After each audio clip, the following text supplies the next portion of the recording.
what's going on when someone gets ill? At some point on that journey of abstraction, we find the root. And essentially the root, I would say, in all my years, has always come back to the same fundamental issue. Some area that feels separate from God, feels separate from wholeness, feels separate from totality. Some area got stuck in some idea of I am not that, I am something other than that. Welcome to the Endless Possibilities Podcast, where the journey of spiritual awakening and energy healing unfolds. Hello, and welcome to the Endless Possibilities Podcast. My name is Garrett, and I'm very excited to be introducing Dorothy Rowe back on the show today. Hi, Dorothy. Hey. Good to see Hi, you. Garrett. So nice to be back with you again, and your incredible audience. Your incredible audience of awakening souls, awakening and awakened souls. Thanks for being here. Thanks for having it's me. great to have you back. So we interviewed Dorothy about 8 or 9 months ago. We had an absolutely incredible conversation. And if anyone wants to go back and watch that interview, I'll put a link down below. Dorothy spoke a lot about her own process and her journey in that one. Today, we're going to concentrate on Dorothy's work, healing the body, the energy bodies, what makes people sick, how they can heal. So it's a fascination of mine. And yeah, I'm just really excited to how this conversation is going to unfold, Dorothy. So, okay, so can we start with why people get sick, Dorothy? Why? Why do some people, is it just, are they unlucky, or was it just a throw of the dice? Or is there something that's going wrong somewhere? Fundamentally that person has done something, or there's karma. What's going on when someone gets ill or an illness? Fundamentally, our bodies are our helpers on the path of awakening.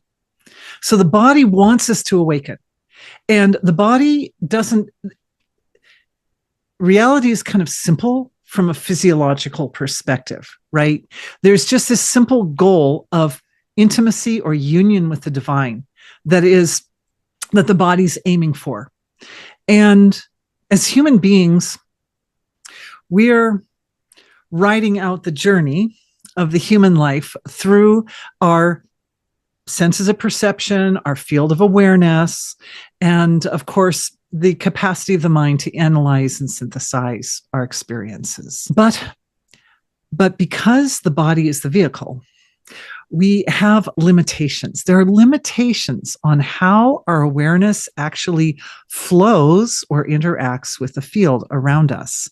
And because of the limitations, that awakening process is a bit of a journey.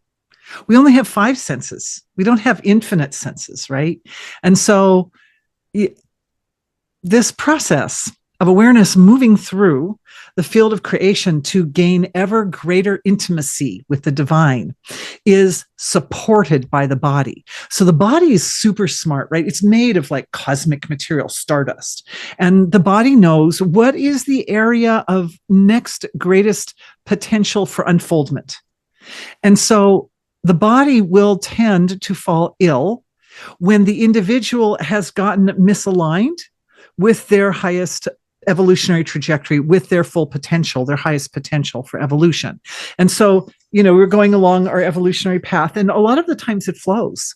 Basically, the whole thing is sort of riding on this like wave of grace from the creator. The creation was created and this grace pours out into the creation. We're all kind of like riding in this wave of grace.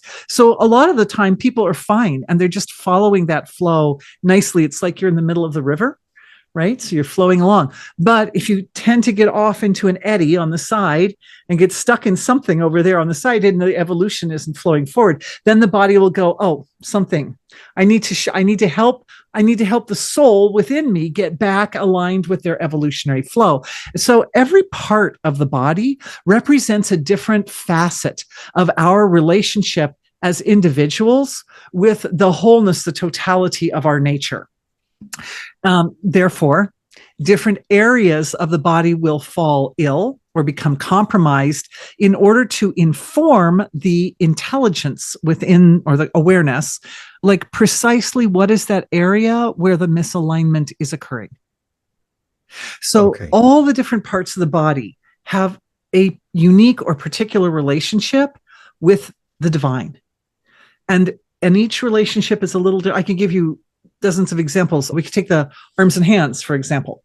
The hands are where we touch or manipulate the world, where we make the world do what we want it to do, right? And also the throat, with our voice, we influence the world, right?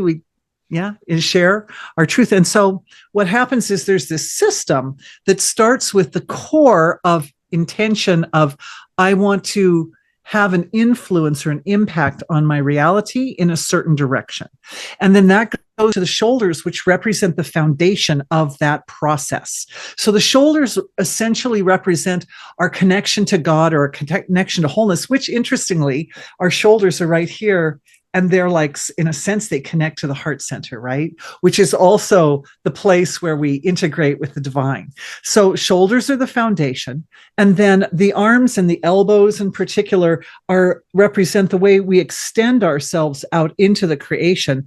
And all the little bones up here in the wrists and hands represent a lot of the details of how we start to get our intention to actually move into the relative material field of creation. Of course, the fingers and the hands represent the actual boots on the ground, rubber meets the road, how we actually interact with our world. The right side of the body represents the relative. So this is how I interact with the world, the relative field of creation. And this, my left side, represents the absolute, or the spiritual field of creation. So if something goes wrong on the right side of the body, it means that there's some issue in dealing with or handling, how do I come forth and actually interface with my world, physical, material world. And if something happens on the left side, it's like, well, how something's amiss, something's off balance or out of alignment with how I interface with my spiritual development, with my spiritual world, with my soul's development. Wow. Okay. So let me just recap, right? So we're like a bundle of cells, right? Trillions and trillions of cells that all contain consciousness and have their own unique little kind of, it's almost like relationship. They're they have their a own unique relationship. Yeah, they're their own intelligence, right? And they've all come in this symbiotic collection, right, to work for the greater good of the body, right? It's like this, and the soul. I mean, the body is here as our vehicle, right, to reach God, to reach enlightenment, to reach totality, the highest level of development. Yes.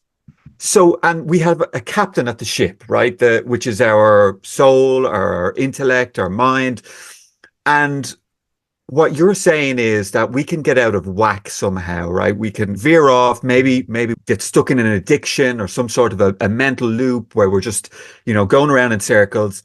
And them cells somehow signal that there's something amiss in the body, right? And they start sending out a message. So, I mean, so they want to get our attention, and the attention comes in the form of an illness? It can. It frequently does. When the body falls ill, the body isn't trying to hurt you.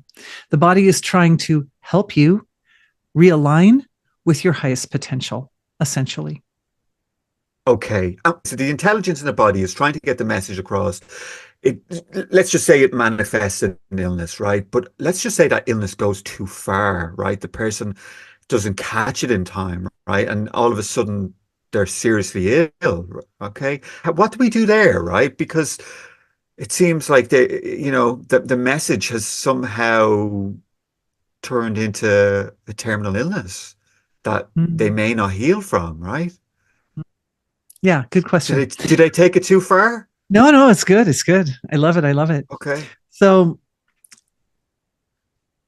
when the body falls ill, it's working to try to help the soul or the being within the body to come back to wholeness.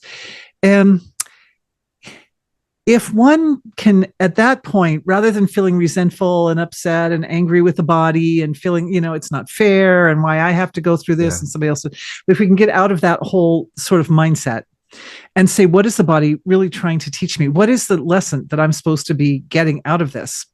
And drill in and find what is the lesson. There's a saying from the Vedas, and a lot of my background is Vedic science. If you look at the other interview, you see that foundation. When the karma is paid, the cure comes. So we all know that different people get different results from therapies. 5 people can go to a doctor and the doctor could maybe assign the same pharmaceutical medication to all 5 people, but they'll get 5 different results from that same medication. Same with procedures or something, 5 different types of medical procedures, and each one does a little differently because different people have different relationships with their own healing process. There's a deep value of intelligence within the body that aims toward healing. And our bodies, even if you feel fairly healthy all the time, it's partly because the healing intelligence in the body is working very efficiently. So we're constantly healing ourselves. You've probably heard it's a common saying that, well, people have cancer in them all the time, but they're constantly healing the cancer. And so, for most people, the cancer doesn't, blossom up to be a terminal problem. Cancer, by the way, sits in the epigenome, which is the electromagnetic field around the DNA that controls the way the DNA informs the cell how to show up and can be turned on and off. Epigenome is very, very responsive to feelings. As long as we're talking about cancer, I would just say, if you're looking for, where is the cancer seated? If I have cancer, where is it seated? Well, it's seated in the epigenome. But that's a whole field in itself. But anyway, the point is that when the individual is able to drill in and find the sort of the core of the issue, how they had gotten somehow misaligned with the potential of their evolutionary trajectory, then at that point, once you find the core, you can address the core. At that point, you're letting go of the whole, I'm upset because I'm sick. And of course, if there's pain, it can be harder to do that, right? But that's actually Absolutely. Part of the beauty of the healing process, is that we learn to find our way back to the source of creation, even when there are influences on the surface of life that are distracting, right? This is advanced evolutionary stuff, right? It's easy. If you're in kindergarten, the kindergarten teacher sets up everything for the little students so that they can have the easiest path to make an A, right? They've got the pencil and they've got the paper and they've got the little dotted line showing them how is A, right? But when you get to be older, you don't get the little dotted line anymore. It gets a little harder. And a lot of the more advanced lessons for more advanced souls are that you are being asked to find your way home to the lap of God. You're finding your way home to that state of wholeness and fullness, even when the external environment is making that difficult. Even when there's physical pain or there's something else that's very distracting, right? And even the process of switching gears from I'm being gripped by my situation, it's so difficult, to I really need to use this situation, I'm leveraging it to find my way back home. Even that switching of gears contains within it all of the healing mechanics are there. And as soon as the switch is made, the reason this is happening is because I got off my mark and I need to get back to wholeness. As soon as that switch is made internally, already the door opens to bring in more of that healing energy, starts to flow and starts to dominate the changes that are already happening in the body, because the body's always changing, right? It's always changing. Yeah. So is the change going in the direction of expression of the divine, or is the change going in the direction of deterioration? Those are kind of the two choices. So we have choices at each point. Yeah. Okay. So Dorothy, so we all know the concept of positive thinking, and how we think basically sends out a message into our reality, right? And also into our bodies. So if we're made up of trillions of cells, right, and all of them have their own individual consciousness, right, and we are somehow sending positivity, right, into our bodies, and that positivity is going down and programming. Am I right in saying that we're actually we are programming the cells, right? Whether they want to be like healthy, if we think good thoughts or we think abundance, then that spreads out into our reality, right? Our outside reality starts to change on how we view the world, but also our inner world, right? The cells of our body start responding to positivity, right? The more and then I guess it's almost like a ripple effect, right?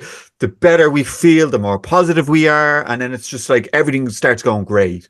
But I've been sick, right? And I I've would disagree been actually with what you just said. Just saying. okay. So But so just let me, yeah, but just let me finish, right? So, yes, you finish. You finish. You finish. yeah. So, but when I was really sick, I couldn't be positive. I found it really difficult to be positive and send positive messages into my body. So that didn't work for me because I just felt terrible all the time. So go, yeah, I'll let you finish, right? If you Thank you. disagree. Thank you for the lovely setup. You're so kind, Gareth. You're so agreeable, my dear. Yeah. So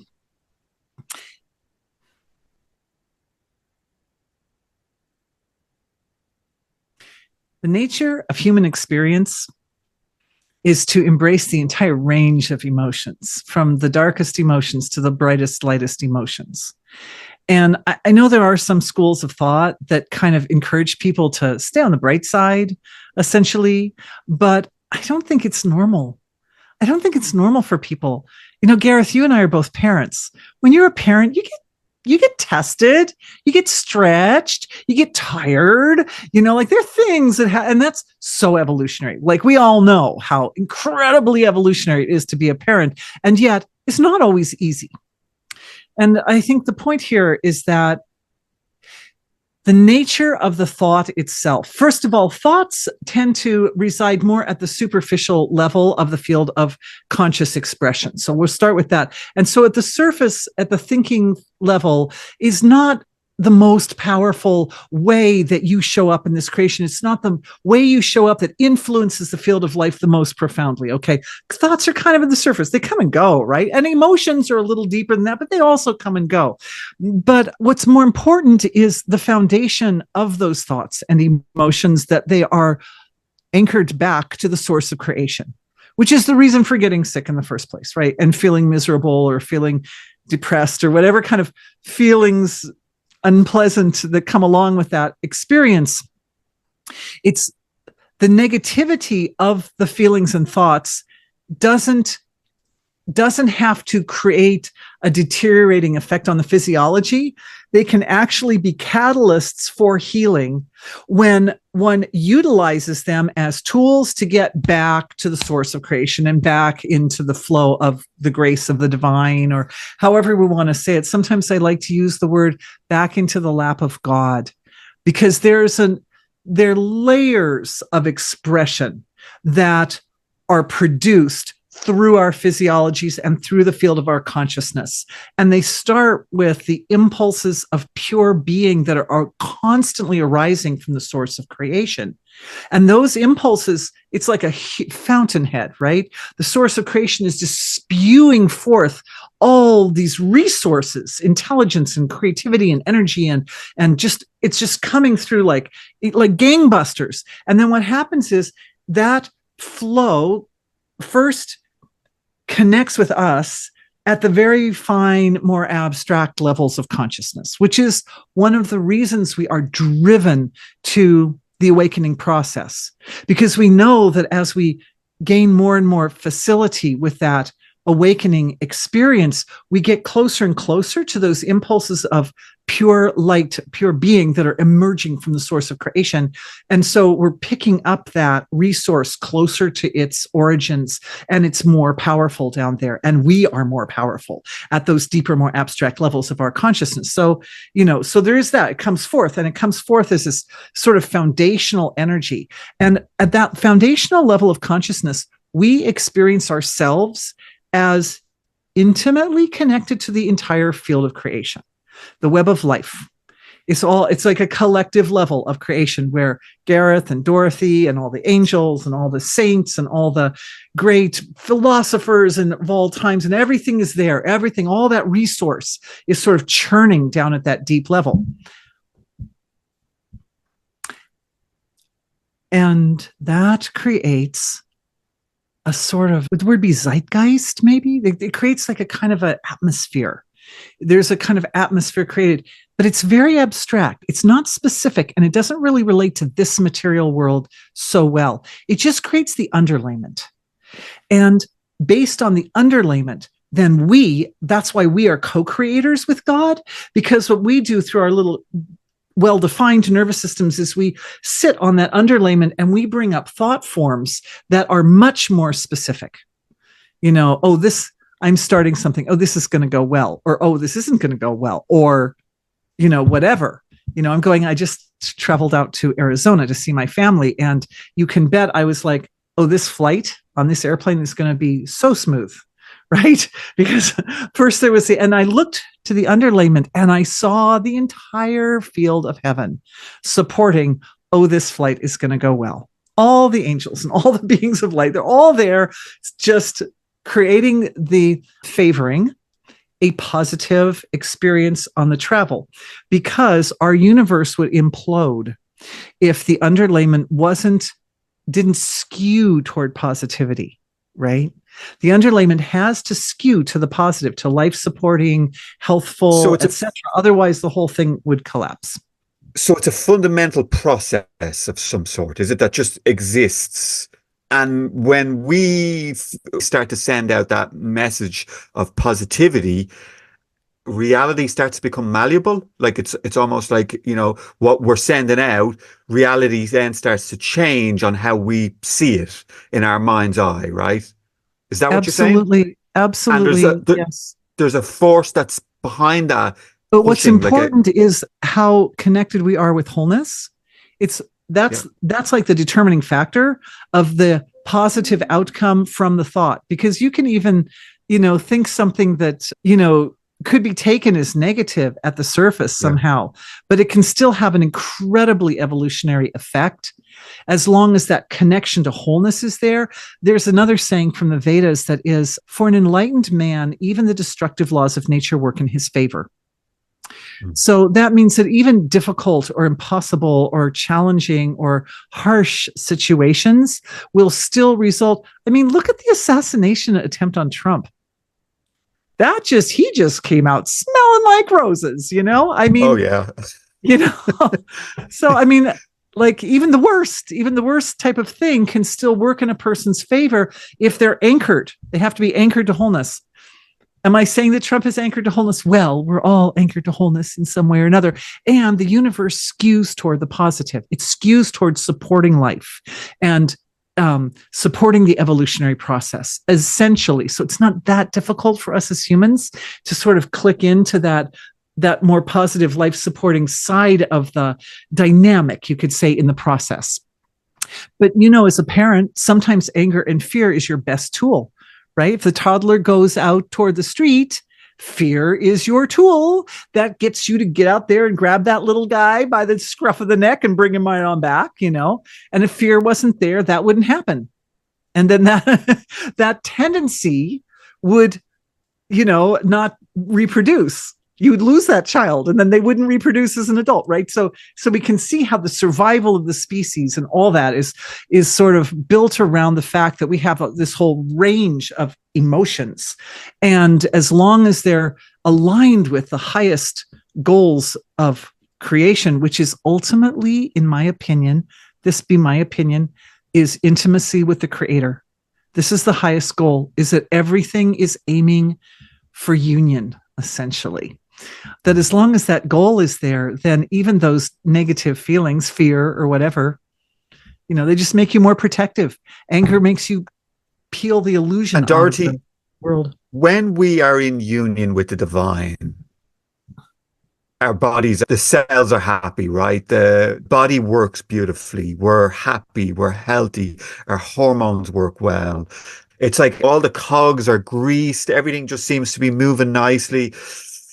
Okay, so I have people something who to say aren't. about that. I have something to say about that. Go ahead. Yeah. All right. This is Eastern versus Western approach to the relationship, the juiciness of the relationship between ourselves as humans and the divine. The Eastern paradigm says we take ourselves to God. We do the mental techniques and you settle down and you experience union with the divine. And it's so beautiful and so simple and it's so clean. When you go to God's house is already clean, it's so nice. But the Western paradigm, the Christian paradigm, is that God comes to us. God came to us in the form of Jesus. And in the Eastern paradigm, God came to us too, like Krishna and Rama, and there are other actual incarnations of God, but those were a long time ago, and they're not fresh and ripe in the memory of humanity. They're so far back, they're more like legends or myths. But in the Western, we still have this very fresh memory of the presence of God in a living form, essentially. For those of you who believe that Christ was the living God, I don't know, because everybody's different. But the point that I'm trying to make is that flow that you mentioned of the grace of God in the body. In the Western, God comes to us. In the Eastern, we come to God. The truth is that there's a whole spectrum between us at the surface and us at the deep down. And our relationship with God exists within that entire spectrum. But the Christians kind of worked out a few things. This is since the last time we talked, and I've just enjoyed so much exploring the better sides of Christianity, the divine aspects of it. And what the fathers use this very loaded word, humility. It's a thick word. It's a thick word. For those of us who are, and I have never been really enmeshed in the whole Western religion too much because I've been raised mostly Vedic. So, but from the Western perspective, this word humility has a deep, deep value. And I realized that it has an experiential condition in the body. When I looked at it through the lens of energy healing, I looked at humility and I said, humility, Western, is considered to be that one human characteristic that allows you closeness with God, essentially. So from a Western perspective, that's getting embarrassed or feeling ashamed of yourself or something. But it's more than that. It's really beyond that. I would say that's very superficial and not necessarily takes you to God. Just being embarrassed or ashamed, how's that going to get me to God? But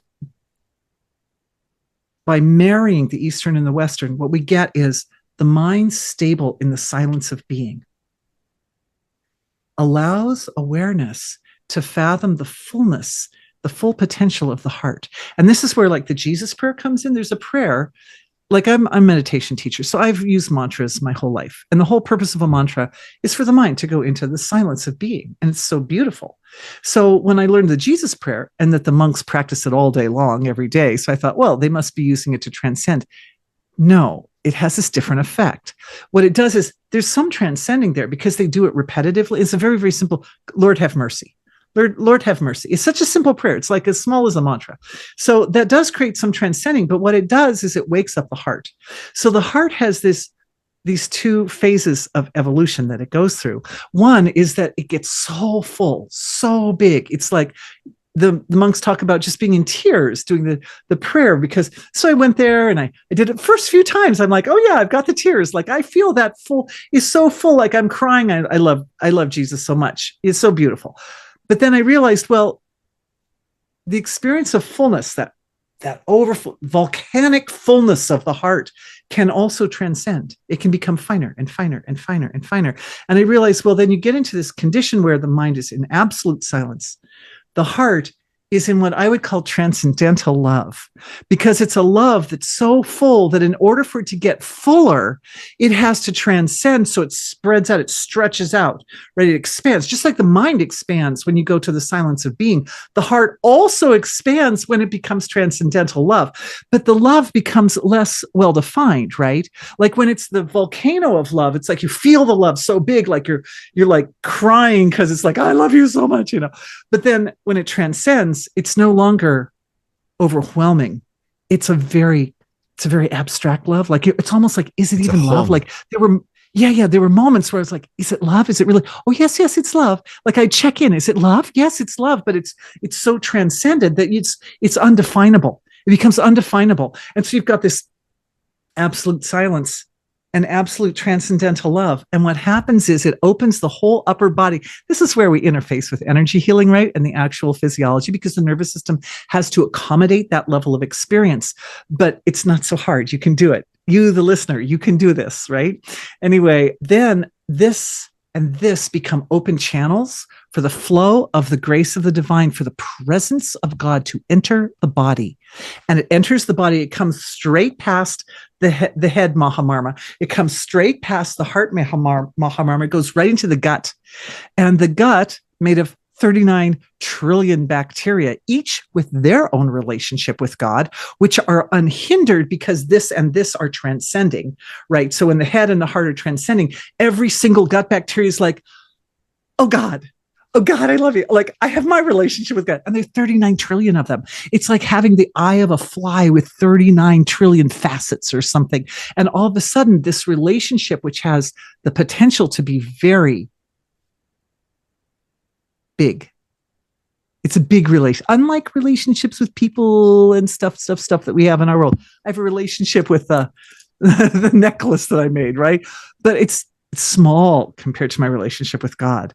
But to be able to see it through 39 trillion different points of perspective provides such a big vision, such a big understanding of that relationship, that the relationship, it goes into every cell of the body. And the whole body just sparkles with the light of divine grace integrating, because what holds us back from our relationship with God are the limitations of the physical body. It's constrained by space and time. It has only five senses. It's the vehicle of our awareness, but it's more of it filters out more than it lets in. But in the state of humility, and I mean, I would love to talk to the monks on Mount Athos about this, but I'm a girl. I'm not allowed. But anyway, maybe Jürgen can go. He went to Mount Athos, right? He can go. Jürgen, yeah. Yeah. Anyway, we'll send Jürgen to be our emissary. But anyway, the point is that in this living condition of humility, it's not like, oh, I'm going to be humble and I'm making a mood about my emotions. It's literally the living condition of humility, because there's no judgment. There are no agendas. There's no justifications for anything. It's complete transcending, open to the field of God's grace. And then it goes in and it enters into the body as this light of absolute health, sparkling health that infuses into every cell and every particle of the body through the gut, through the microbiome. And so, it's this beautiful thing. So I remember on the last interview we did, right? You were really fascinated by the gut and the bacteria, and you even done a meditation at the end. So how important are the bacteria in our systems, right? I just started drinking milk kefir. I think it was today. I just started. I made a big batch. So can you talk to me about this? What's going on with the bacteria in our stomachs? Yeah, okay. And as we talk about that, we should maybe even just at least loosely include the mitochondria in the body, which are the producers of energy and also have their own, unique DNA and so forth. So they're also kind of standing a little bit as an outside witness to everything that happens in the body. Okay, so when we ingest the new bacteria in... Sorry, go ahead. Oh, yeah. A new bacteria. Yeah, I just started L-Reuteri myself, which is I'm making a kind of... I'll send you links. It's wonderful. From Rod Falk. Anyway, who's another person you might be interested in interviewing at some point? Maybe, I don't know. He's a mutual friend of myself and Harry Alto. Just saying. Okay. But anyway, that's a whole thing. There's a certain type of bacteria called L-Reuteri, which is found in abundance in very healthy bodies, but you can't buy it. You can't buy any food products with it. You have to buy these like little capsules. And then what you do is you make the capsules into yogurt, which multiplies the number of bacteria by the trillions. So by the time you're eating it, you're really getting a nice loading dose. And one of its main functions is it produces oxytocin, the happy hormone. Oh, it's a happy hormone. Yeah. Okay. And does this have a relationship to healing? Yeah, on so many levels. The day after I found out about this principle that I just described to you about humility, the day after, I was watching a video of a man talking about Ozempic. which is, as you know, a drug that causes people to lose weight. And he said the essence of the way it works is that it causes the gut bacteria to produce specific hormones. And now modern science has figured out the key to all weight loss is the hormones that are being produced by the gut bacteria. Period. Simple, simple, simple. And I thought, well, isn't that interesting that this knowledge of infusing the light of divine grace and deepening, enriching, and cultivating the relationship between the source of creation, the Brahman, and every single gut bacteria. It's like awakening for your gut bacteria. That's what that technique is. So we cultivate this awakening for the gut bacteria, and all of a sudden they start producing hormones that not only help keep the body at a normal weight, but do all sorts of other things, including supporting the neurochemical environment in the body, right? Because they make all the same neurochemicals that our bodies make, hormones, enzymes, endorphins, serotonin, all of that. They make all of that stuff that is conducive to the awakening process. So all of a sudden, the field, this collective field of life within our body, and we as the individual soul inhabiting the body are working as team members to support the awakening process at a neurochemical level, thus enhancing and optimizing the transformation of the nervous system, because it's the nervous system that is the carrier of awareness. So ultimately, the whole thing turns around to uphold the evolution of the nervous system itself as to become an optimal carrier for the light of an expression of divinity physiologically. Okay, this has blown my mind, Dorothy. It's fabulous, really fabulous. Okay, so that's on a micro level, right? So okay, so let me try and just break this down again, right? So if we take a bunch of people, right, and we all start meditating together and being positive and pulling one another up, right? That's having like this sort of, I don't know, like a collective, right? It's sort of bringing the lower individuals up to the level of the higher individuals. So everything's kind of, we're all helping one another along, right? It's like evolution. So you're saying that the bacteria in our stomach are somehow doing the same, right? So if we take in these new, what did you call it? The ones that are producing the happy hormone? Oh, the L-reuteri. Are they then sending is that having a similar effect then? It's like spreading out, and then all the other bacteria are starting to become happier and working more as a team and creating all of these. Absolutely. But again, it's one of those cases that when the karma is paid, the cure comes, right? Like, I guess the knowledge of L-reuteri has been around for ever so long. I don't know, but I only recently found out about it. And I only recently discovered how supremely easy it is to make. It takes like literally 2 minutes of my time to put together a big batch that'll last for a week. And so, the cure came, but it came to me after the work had been done on the level of consciousness, which is I had been through that process myself of the transcending mind and then the transcendental love sitting together as a kind of a foundational condition in the physiology that then through the crown of my head, through the cord of light, there's like an energetic meridian, right, that runs through the body. The light of the divine came in. Yeah, the light of the divine came in, and it was just infusing into every particle. It went into every, bacteria in my gut, but it also goes into all the cells of the body and everything. And it's like, I was sitting there having this experience of my body just humming and sizzling with the light of the divine. And then within 24 hours, I found out about this thing with the Ozempic and how the gut bacteria are the hormones they produce make all the difference of whether you can just eat in a normal fashion and have a normal weight, or whether you're killing yourself trying to starve and can't take off a pound. But then also within about a week, I found out about the L-reuteri as well. And the L-reuteri is lovely. It's lovely. Okay.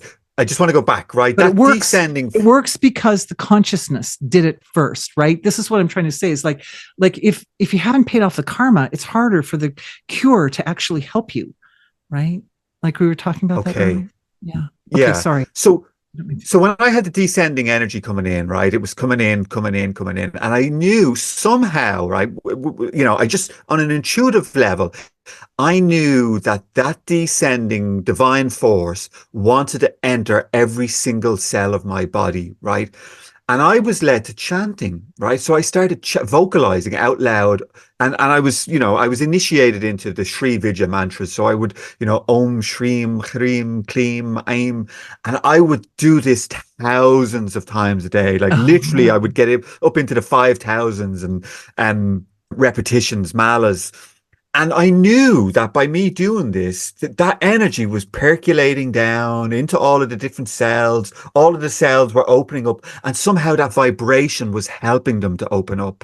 Yes. So I think it was a little bit of a different process, right? But somehow I knew that that's what I was doing, right? Yes. I mean, at a very superficial, oh, you have one more point. Yes, go ahead. No, go ahead. You're fine. At a superficial level, because I was trained as a musician since I was very young, that there are many pleasure centers in the brain. There's like about 10 different pleasure centers in the brain, and they are activated when we produce, depending on the syllable that you're using, depending on the shape of the back of the throat, you're going to get a different type of, it actually, the sound vibration goes in and shakes the tissues in the brain. And a lot of them are right back here, right behind the throat. So when you sing, it wakes that up right back there and it feels good. And so what happens is the nervous system starts to produce endorphins and dopamine and, and good neurochemicals that are blissful for the body, and they go through the whole body and they communicate to the gut bacteria too. So you're talking to your gut bacteria and you're saying, here's some bliss, babies, come join me for the bliss. Okay. So the bacteria are responding to the vibration. It's positive. And the neurochemicals produced by the brain as a result of doing the chanting. Yes. And breath work as well. I mean, I guess I was doing that as well. I was doing like pranayama, breathing in into, imagining it going into like every chakra, every cell of my body. So these are ancient techniques, right? Yeah, they're ancient. Yes, absolutely. Absolutely. And I mean, I don't tend to recommend pranayamas to people too much. Like it's just like an area I haven't gotten into so much. But I do know, having practiced it myself, that one of the main values, especially with the nose,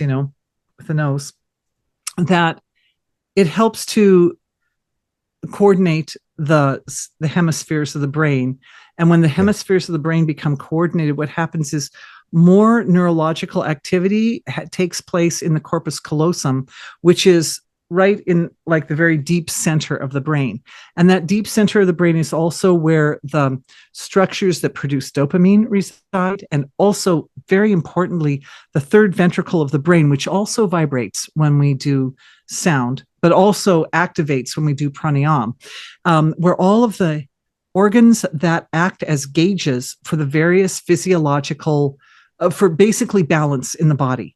So how you gauge temperature in the body, and gauging appetite, and gauging sleep cycles, and gauging hormonal output, and like there's many, many little organs. I would contend, and I don't even know if modern science really knows what they all do, especially how do they work together synergistically, because they're all in the third ventricle together. But I would wager that some of those organs are also gauging emotional reactions and how we feel. They also gauge feeling. And so when we start getting into gauging feeling, we're starting to interface between the physiological structures and then more like what we're experiencing on the level of consciousness. And so bringing that area into balance is very nice. And did we touch on that? I think we might have touched on that at the healing that I did at the last. Okay. So a lot of spiritual people, they tend to want to go up and out and transcend, right? They want to get out of the body. So kind of what I'm taking from this, and a lot of the people that I'm interviewing, right, is that the body is where it's all at, right? We really want to be coming back into the body. And part of my spiritual awakening was, right, that yes, I did go on this big journey, right, of transcendence and all these different levels of consciousness. But at the very end, I'm back. I'm back here, more human than I've ever been, really starting to enjoy my body, taking care of it, giving it right nutrition, exercising. So it seems that like this is where it's going on, right? And it seems to be like Well, it's an the interface. trying We're to human. We're human. yeah, I mean, we can't evolution looks escape it. different. It looks different in the angelic realms than it does in the human realm, right? And evolution in the human realm, the physiology is the instrument through which the awakening or evolutionary process is occurring. And it's vital. It's a key. You can't think, well, I can get awakened and completely ignore my body, which I have to say, again, is where I tend to diverge a little bit from some of the theories of the founders of the Christian religion, some of these desert fathers and people, because I've done a little bit of research into that now, and saints as well. And female saints especially didn't care about how much they physically suffered through martyrdom or through illnesses, but would take on the illness of the entire world into their bodies and suffer hideously and die. And, they'd be saints, if you touch their rotting corpse, or their not rotting corpse, depending on who it was, you could be healed and stuff. I mean, they really did something special in that process, but they sacrificed their physiologies also, which means that they could have done more. I think one can do more in the human condition by using the physiology as the vehicle to attain union with the divine, and then let God do the healing. So in the way I do it, because you can do it both ways. Both ways are valid for healing. One is I, as the healer, transcend, and I am being the channel through which God is opening up in that person's body and creating the transformations that are going to lead to their healing. The other way is I can use my body as the instrument to suck whatever it is in their body out of their body and take it onto myself physically. But I feel that particularly in this common day and age, like it was like more of an emergency back thousands and hundreds of years ago. And people had to heal that way. And that's how Christ healed the world. And that's how many of the saints have done their healings as well. But I don't think we need to do it that way, especially because so many people are awakening now. We can do it in this more simple way, which is we use the ability of the refined nervous system to experience the wholeness of creation. And through, we can say, offering the healing process to the department of the Almighty, then through the divine, that field that we were talking about earlier, the impulses of pure intelligence that are coming forth from the source of creation, they can create little fluctuations in the underlayment of the field. And then based on that, the thought forms can become more dominating. The thought forms for health can become more dominating. The other thing that happens when the field shifts a little bit is that it becomes clearer. Exactly, you can pinpoint what is that impulse that I was creating that was giving rise to this illness. Either was I misaligned with my highest potential, or even am I in some habit? Because sometimes, when you ask that question at the beginning of our talk today of like, well, what makes people sick? If we look at it from a superficial perspective, there are a darned lot of things that make people sick. You can have ancestral karmas or individual karmas. Yeah, there's so many. Oh my goodness, the list goes on, right? So in the end, with energy healing, what we're doing is, as humans, we're bringing those great big impulses of pure intelligence up from the source of creation. The Vedic term is richas, R-I-C-H-S, richas, arise from the source of creation. And we're shaping them into thought forms that are going to create a kind of counter resonance against the thought forms that are causing deterioration and damage in the physiology, essentially. Okay. So we spoke about him earlier on, Tom Campbell. He was a big, big influence on me. Tom teaches healing. Okay. Right. And the way Tom teaches healing is that we heal with our intent. So typical Tom Campbell, he would Thought form. use a gingerbread man, right? The outline of the person, he would see it, on a black background, and he would say, okay, show me the illness in the person. The illness comes up as a black, let's say a black mass in the chest somewhere, right? And he would then say that the best way to heal that would to be, okay, so you're healing from consciousness. So you're somehow coming out of the physical, you're in the non-physical, and from the non-physical, then you can make change in the physical. Right. So what he's saying is you Yes. just then use your intent to turn the black. And these are just your metaphors, right? The black is bad or disease or illness, and white is health and wholeness and happiness. And you're just going in and I mean, it's pretty simple, right? Very, very simple. Anyone can do that. What's your take on that type of healing? Is that Thank you. too simple? Yeah. No, it's not too simple. It's good. It's good. And everything, they all have their points, Yeah. As you can imagine, I've taken a look energetically in an awful lot of bodies in my life. Mm.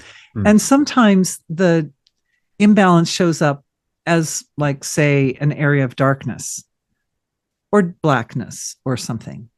But very more often, I find that the intention in order to get in and to really make the transformation in the most nuanced and hopefully effective way requires a little more investigation. Sometimes it requires some more investigation. And I've kind of evolved a whole lexicon over the course of times of ways of describing all the different types of thought forms. Is it more emotional? Is it more mental? Is it something that carries a lot of old energy in it? So, like, is it transgenerational, or does it go back many lifetimes? Ancestral. I'm looking for the seed. So if we're talking about, a block of karma, or even, discordant feelings that are showing up, there'll always be a seed. For every illness, there's some original initial moment when the nervous system essentially got overwhelmed in some way, felt itself completely separated from the divine. And in that moment, something got a little stuck in the system, some corruption worked its way into the system. So we find the seed because it's more efficient to heal it from its core, its roots. It's more efficient to dig it out from the root than it is to deal with all the scaffolding. So, and it won't come back if you get the root, right? It's like weeding a garden. Yeah. You can go along, pull the weed out, but if you don't get the root, it's just going to come back. Exactly. So part of the art of energy healing, or the fun of energy healing, however we want to look at it, is to get in and to dig in and to figure out, how do I get my awareness to that place where the root is? And of course, as you can imagine, this is where it gets simple. It's a matter of awareness transcending. Awareness goes away from the surface level and it becomes finer and more abstract and more abstract. And at some point on that journey of abstraction, we find the root. And essentially the root, almost, I would say, in all my years, has always come back to the same fundamental issue. Some area that feels separate from God, feels separate from wholeness, feels separate from totality. Some area got stuck in some idea of, I am not that, I am something other than that. And so that little, and it can happen, like even those who are listening, right? And you too, Gareth, I'm sure you've had this, I know I have in my years of meditation, that I can be transcending, completely transcending, silence in the mind. And yet there still can be something. There can be sensations, there can be some thought, there can be something else going on also, or there can be a heart full of love. Mind is transcending, but the heart's full of love. You can have multiple layers of experience going on simultaneously. So it's possible for a person to be very well established on the awakening path, but just have some little area that still hasn't completely integrated. And so that's where the body falls ill, right? It's that part that needs to integrate. It needs to come back home. It needs to find its way back to the lap of God. And so that we're coming down again and again. The root is, and the problem is separation, and the antidote is unity. It comes So down to it how again. do Yeah. you But they're bring lost. that root or that seed back into unity with God? Oh, such a sweet question. Awareness itself is source material. It is God material. It's the fabric of that source of creation is pure awareness. So the minute one has found the seed with their awareness, they are already shining the light of awareness upon the seed. And one is already acting as a kind of a liaison or an anchor back to the source of creation, because awareness is source material. So once the seed is found, the healing process at that point is almost going into automatic, because you find the seed and you're like, oh, there you are. So Come the on. seed is lost. It's lost. Yeah, it's lost its connection to wholeness. And, Yeah. and you're acting somehow as a retrievalist of some sort, right? You're going in, you're finding it, you're talking to it, you're saying, okay, you've been lost, you've been on by yourself. I'm going to take you back to the source. Right. And I am the source, right? Because my awareness is the source. And the biggest, blackest, darkest, heaviest demonic energies in the whole creation are trying to get home just as much as everybody else. And so when we're coming at the problem from that foundation of wholeness, we are always bigger than whatever it is that we're looking at. It doesn't matter how dark or how malevolent or what, it doesn't matter. It's just, it's a baby. It's a lost lamb. It's a lost lamb when you're coming from that level of creation. And so that's why the energy healer doesn't lose energy. They actually they get more energy from going through the healing process, and why the energy healer stays safe from taking on that darkness onto themselves, because they're not coming from a level of my small individual self is doing this. They're coming from that level of totality. And so God is doing it, really. And my experience is I'm just witnessing. And I'm witnessing, I'm using my awareness. I'm going and I witness the darkness, and my awareness is already wholeness. It's starting to interface with that darkness already. Just I see it, and already it's interfacing. But somehow you're being used by God to be its tool. It's like, it needs a little bit of help to open up energy centers. I'm autonomously, intentionally choosing to be that tool. Okay. So it's a choice, but it's an agreement based on a relationship that is very healthy. It's a healthy relationship. And the more one engages in the energy healing process, the more intimate and robust that relationship becomes. And so it becomes a vehicle for the awakening process for the energy healer. So you have free will, and your free will is in alignment with God's.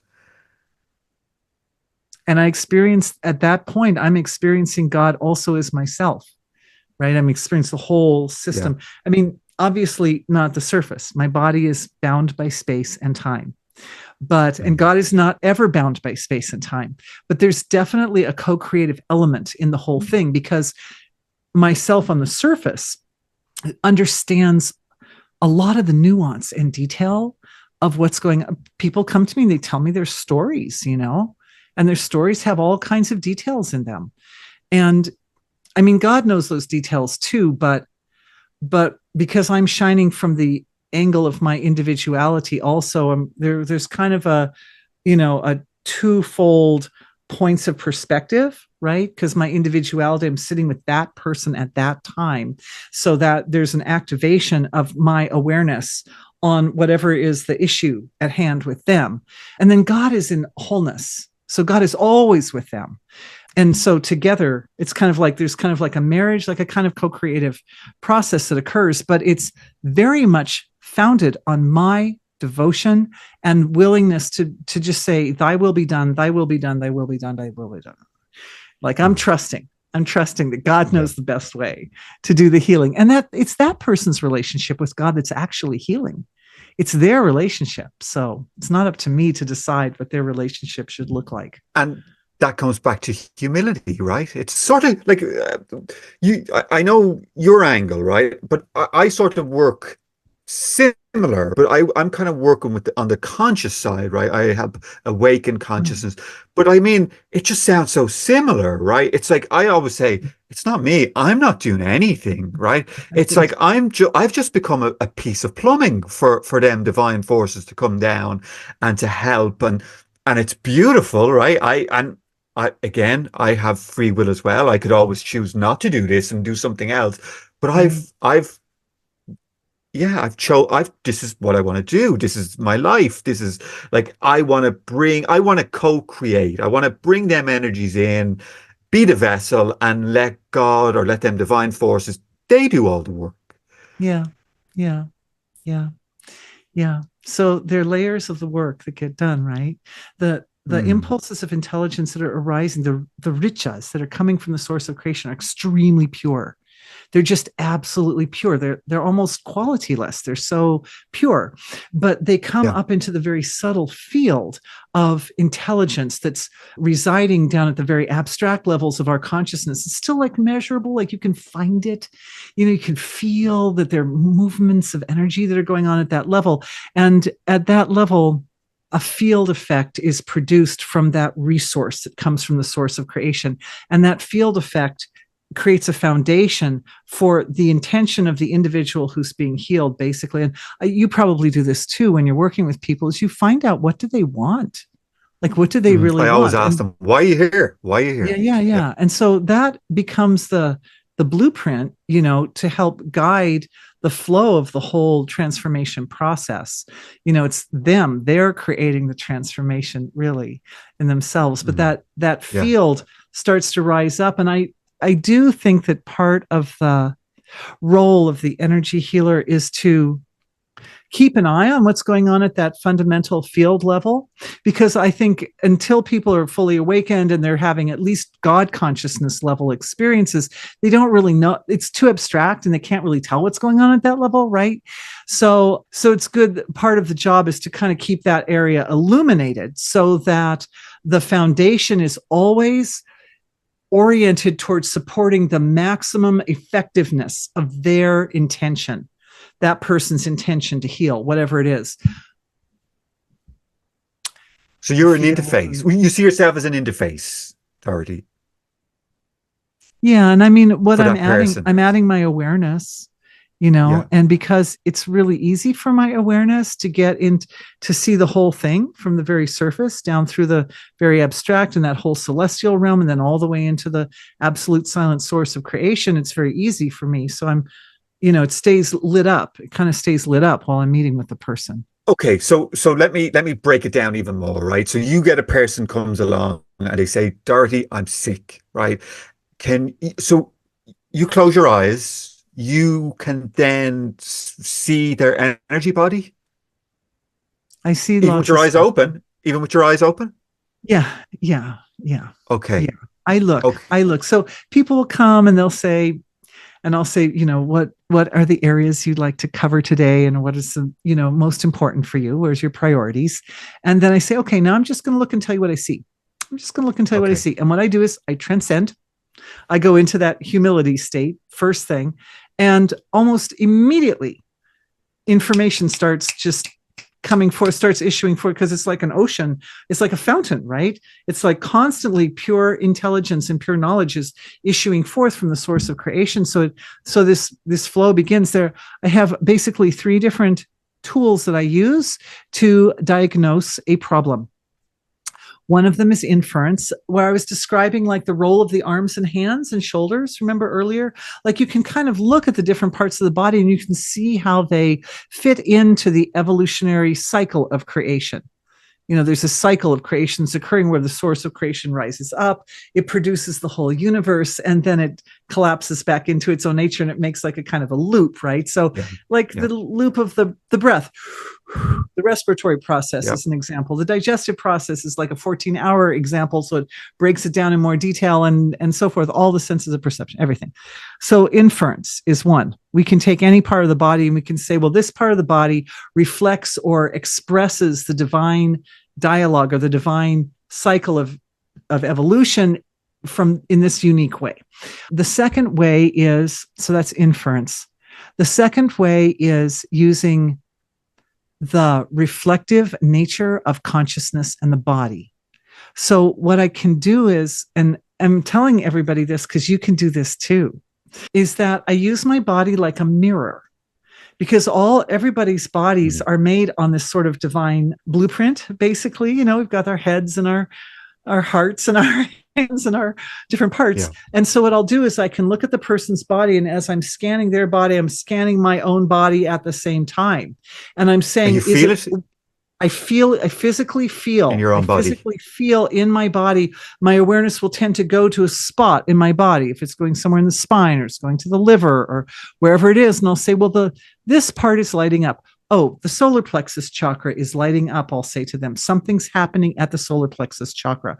And it's partly because my body's acting like a mirror. And as you know, again, this is important, is that we are not taking, as the energy healer, I'm not taking on their infirmities, but I'm using my body like a mirror, in the same way that if I frown at the mirror is still the mirror. It doesn't have to, it may reflect the frown, but it doesn't feel the frown, if that makes sense. It doesn't have to be the frown. Yes. Yeah.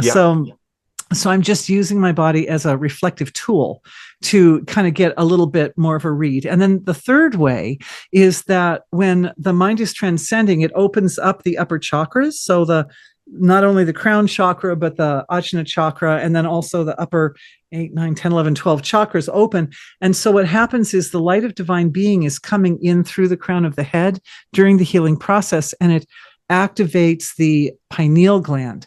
And when the pineal gland activates, it will, and this is one of, I think, the most interesting way to diagnose a problem. And I often will use all three in combination. But when the pineal gland opens up, it starts producing and gets a sort of a flood or a flush of the grace of God energy in it. It'll start producing DMT, dimethyltryptamine, I think, dimethyltryptamine. And so it'll start producing like pictures and visions and images and sensations. And so often what'll happen is, if I'm really, like, if the first two ways aren't giving me enough material to work with, I'll open up and I'll see what my pineal gland has to say about it. And the pineal gland will often bring up images and impressions that are kind of out in left field. It'll often be something out in left field. But what's interesting about it is that because it's out in left field, it gives a real deep field perspective on the person's problem.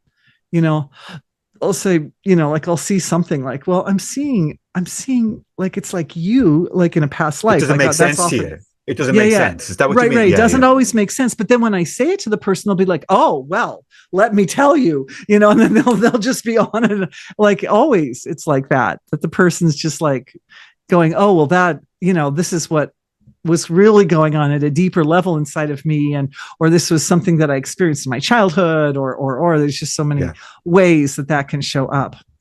And that gets us into the seed, to the original moment when the nervous system became overwhelmed, or when that feeling of being separate first set into the body, when the person first, kind of accepted some definition of themselves as separate from the divine. So what might cause that? Like, as a child, like a family, bad environment, or abuse, or childhood, my experience is that childhood traumas are often responsible for individuals becoming very spiritual adults. Because when the outer environment is not pleasant, there's less of an investment on the part of the child to just be in the material field. They're always seeking some level of comfort. And so when the parents are dysfunctional, or there's some kind of abuse going on, the child will often retreat into the inner landscape, into the inner regions of their own consciousness, to find relief and to find comfort. So, but what can cause a seed of illness later on is, at some point, if the child decides that, well, it's because I'm a bad person, it's a belief like that, oh, well, this happened. Mommy and daddy got separated and divorced because I'm a bad person. It's because of me that Yeah, they did but that. that's what a child does, though. They A lot of internalize it times they do. themselves. They take it on. When I was coming back from Spain there, and one of the flight attendants chose to pick on my kids because their backpacks were too big to take on as hand luggage. And they were like, no, you have to pay 170 euros, right? So I Oof. went down. So I said, I'm not paying this, right? So started emptying out the bag. But my youngest son, he was like, Dad, I'm so sorry. Is this my fault? I was like, Oh. no, it's not your fault. Oh. It's definitely not your fault. Don't, he took that on. It was his bag and he thought it was all his fault. So, I mean, like, that's what children do, right? Yeah. There's an argument or there's something going on at home. They think they did something wrong. And is that how that's how our trauma start, right? We take that Yeah. in. We I we mean, don't know how to process it. you can say it's in the ego. You can say that Yeah. all energy healing ultimately comes back to healing the ego or sense of self, Yeah. which I think interfaces a bit with some of the theories in the awakening communities as well. That, I know at least in the sort of the Zen type of non-dualist perspective, the ego is kind of considered the place where the problems often sit. And in energy healing, it's similar, except that instead of thinking, well, that's because there's something wrong with the ego, we need to get rid of it. It's like, well, we Mm. just need to heal it and support that level of self-understanding to find its way back to union, so that whatever's that area where the person feels as if they're separate from God, they no longer feel separate from God. But you're right, experiences of trauma can lead a person to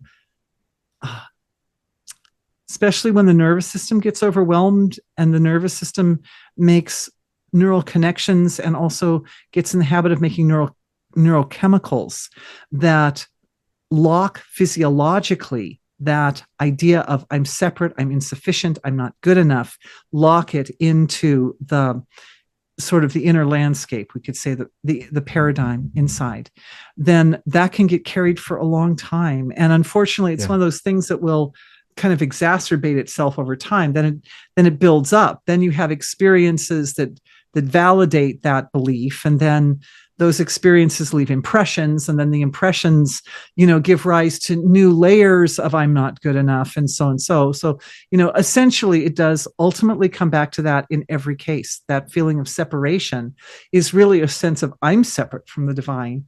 And so at that point, what energy healing is doing is going into that really tender spot, and its awareness is carried in on the wings of love, because love helps soften that area and allow the person to feel that they can trust whatever transformations are coming down the pikes or coming down for them, and be able to gracefully, easily move back into, no, I'm sitting on the lap of God. I am one. Mother and I are one. I am one with the divine. So Dorothy, Wholeness. when you're actually doing that, right? When you find the seed and you're going in, are you transferring love somehow in? Is it like I explain what feel that love. is? I feel Yeah. love.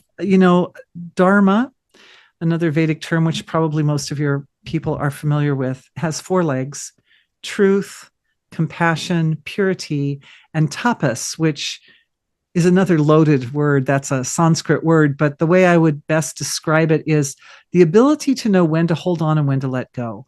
It's Okay. very more loosely translated as austerity into English, but really it's more like really knowing, being able to work in a nuanced manner of, where to cut the cloth exactly to get the effect that you want, which is tapas.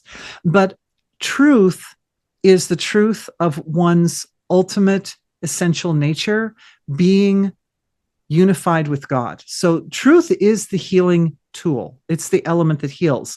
But even truth can overwhelm the system sometimes. And so it has to be carried together with compassion or love, which is, again, these Vedic terms are thick, so compassion also means love and forgiveness and gratitude and mercy and all that. So the love truth is one, and truth tends to be eternal in its nature. But love is able to create movement is able to catalyze or activate the healing process. So the love carries the truth into that point of the physiology that needs the healing. Okay. And so I often feel just huge love for my clients when I'm sitting and working with them.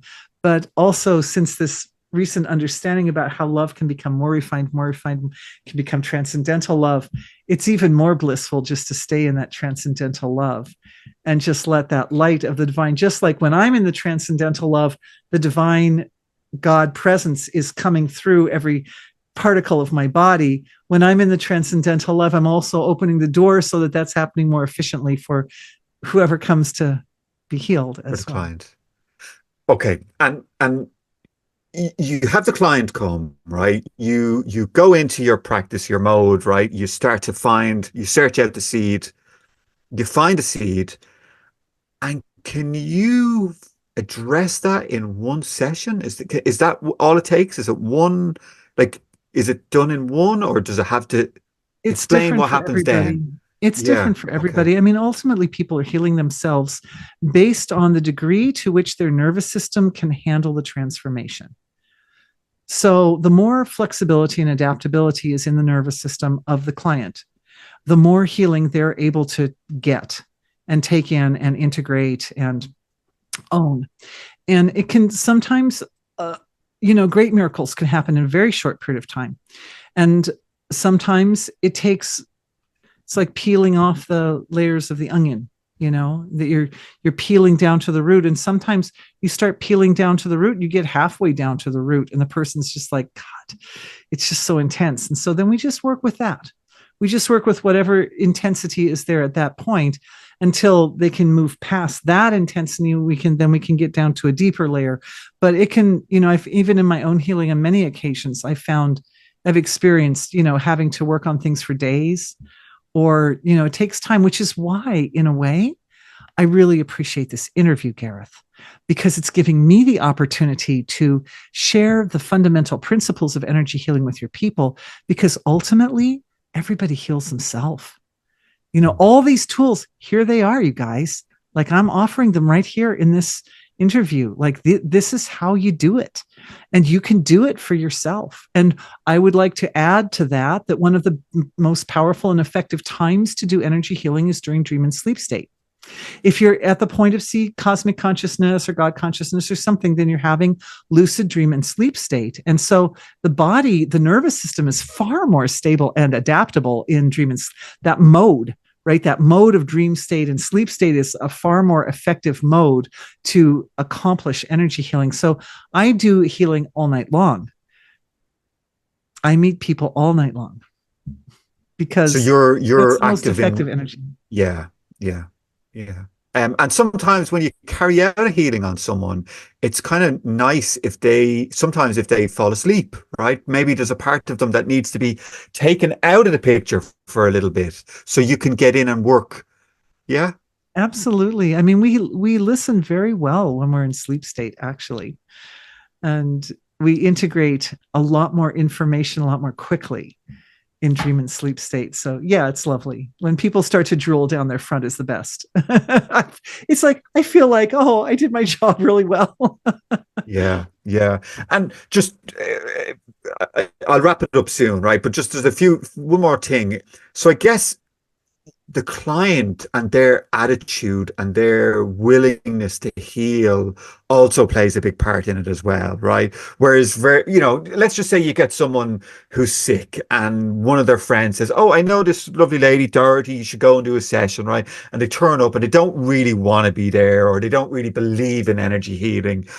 Versus you get somebody who's like, right, I really want to heal. I'm going to do everything I can in my power. I'm going to, look at herbal stuff. I'm going to take my vitamins. I'm going to meditate. I'm going to, go to the sea every day. So, I mean, to me, the person who's going to heal is the one who's on board with the healing, right? Or am I wrong? I would say it kind of harkens back a little bit. We were talking about positive or negative thoughts earlier. Yes. Yeah.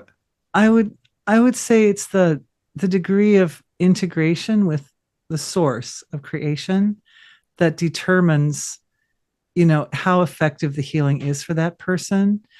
Maybe I would say even more than if they believe or they don't believe or something like that. They're invested, because I also offer remote healing sessions for people, Yeah, I like know. Yeah. packages of remote sessions. And often when people sign up for those, they're just busy at work or they're going about their day's activity and they don't even mind. Like, I'm just quietly doing the healing stuff in the background. But it's beautiful how people get all wonderful, wonderful results from the remote healing sessions, even though they may not necessarily be sitting quietly with me at that time, but they still get great results.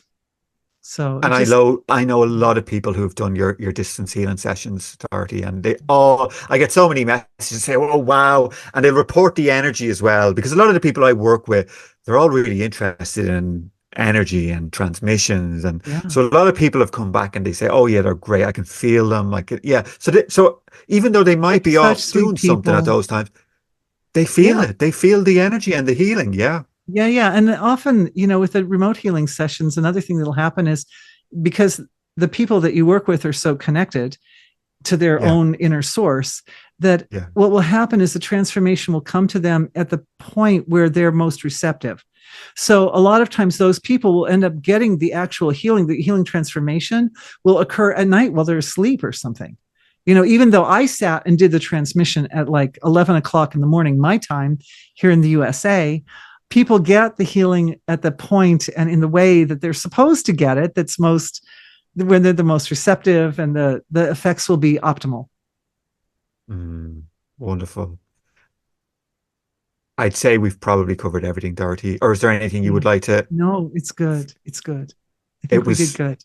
I think we did very good. I mean, We covered. uh, I mean, I feel like I kind of gave you like a sort of miniature version of my energy healing workshop, yeah, just in today's session. Like, we really covered the high points, the highlights. We accented the highlights there on the whole thing, which I'm so grateful that I got a chance to share that with everybody.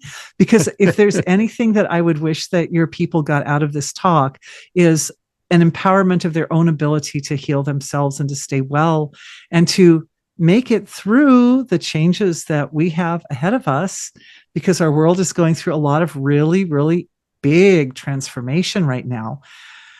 And some people are going to be better situated to gracefully ride that and navigate that process than others. And it is my mm, hope that everybody who can will gracefully navigate. mm, And so these are tools. These are tools. These are real tools that make a real difference. And so, yeah, may they be useful to you, and may they, yeah, help everyone. It's, may yeah. people I benefit. and that's why I do this, right? I just love it. The timing is perfect. Yeah. I want to know how it all works. I want to hear how you work. I want to in my head, right? I want you to talk about it. So I'm piecing together a picture, and I'm hoping that that transfers over, and the listeners and the viewers, they can get that understanding as well. So I'm trying to pick it apart so I understand it, and then hopefully that the viewers and listeners I can love it. understand it as I well. love your interviewing style, Gareth. Well, I say something, you say, okay, now let me break that down, or let me say that again, like reflect it back to me through your own words. I Yeah, I love might it. not I get love it. it. I Yeah, might because not understand it's it, and like, I want to understand it. yeah, yeah. Then also presenting to the people who are listening, they're getting it from these two perspectives at this, through the way you're describing it and the way I'm describing it. And it's just richer and so much bigger. It's such a bigger picture that way. It's nice. Yeah, yeah. I mean, and I also find that when there's like you could meet with somebody else, and the conversation might go in a totally different direction, and the way you describe it would be completely. So I think it's nice to have the variety and the different people, and some people can coax it out of you in a different way, and yeah. Anyway, I'm just delighted. Absolutely. Absolutely. I'm delighted. Yeah, it was Thank great. you. I hope so many people get to listen and watch this video. And I just want to say thank you to you, Dorothy. Thank you for Thank you coming to back you, on. Thank Gareth. you for being so generous with your time and all your amazing information, all the amazing tools that you've gathered over the years to help people heal. And I hope, I mean, for me, what just been here with you. The energy flow that's been happening for the last hour and a half has been incredible. Yeah, well, I've been feeling it too, Gareth, and I appreciate the synergy of our consciousness together. And, if there's anything that the listeners are able to glean from this conversation, I would hope it would be that, because that's what wakes up their inner intelligence and enriches their relationship with the divine and like that. Wonderful. Dorothy, you're so sweet. I'm sure there will be a part 3 at some stage. We'll get you back again another time. Thank you so much. Beautiful. Of course. And thank you to the listeners and the viewers. Because them, they're co-creating this energy as well. So, we're definitely doing it together, even though at this point it's kind of virtual. The listeners are kind of virtual. Their consciousness is very tangibly present. And so that's beautiful. That's really yummy. Yeah. Dorothy, thank you so much. Thank you to everybody for tuning in. Thank you, guys. Take care. Bye-bye. Bye-bye. Love you. Bye-bye. This has been the Endless Possibilities Podcast, where the journey of spiritual awakening and energy healing unfolds. Garrett is a lifelong seeker of truth, a spiritual teacher and author, and it's his passion to delve into the profound world of consciousness. We hope you've enjoyed the show, and we hope you've gotten something from it.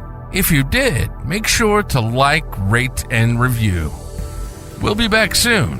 But in the meantime, the podcast is available on YouTube and all the major podcasting platforms. Find us on Instagram at @the_mother_force. Take care, and we'll see you soon on the Endless Possibilities Podcast.